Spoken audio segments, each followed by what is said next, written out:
Nous voilà au pied de la tour du comte Pons et à l'intérieur des fortifications de l'évêché. Tu as l'air tout excité. Forcément, parce que nous nous trouvons ici dans un lieu extrêmement important pour Saint-Pons. Pour commencer, levez les yeux vers la tour du comte Pons. Et savez-vous qui était cet homme? Un descendant de Ponce Pilate? Mais pas du tout, coquine.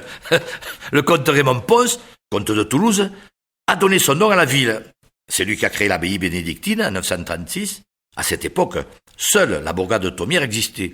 Elle devint rapidement la ville moindre car la fondation de l'abbaye incita les artisans et les travailleurs à se grouper autour du monastère, fondant ainsi la ville mage. Petit à petit, sous la protection de l'abbaye, Saint-Pons s'agrandit et enferma dans ses remparts la cathédrale, le cloître, le palais abbatial, l'hôtel de ville, les établissements de bienfaisance.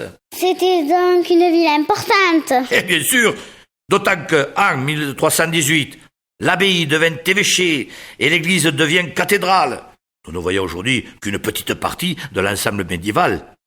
Les guerres de religion et la Révolution n'ont pas permis que l'ensemble du patrimoine historique parvienne jusqu'à nous.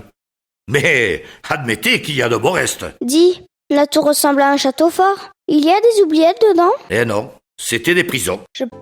Les prisons étaient situées sous la mairie actuelle.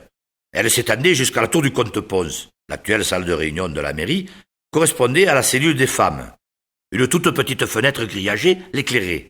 Une plainte de 1819 nous donne une idée des conditions d'enfermement. Cet espace est insuffisant pour y respirer un air vital. Il reste aussi bien conservé. Une cellule à lourde porte cloutée, le sol est en large pierre du sommeil, et les bancs taillés dans la pierre forment le seul élément de confort, si l'on peut dire.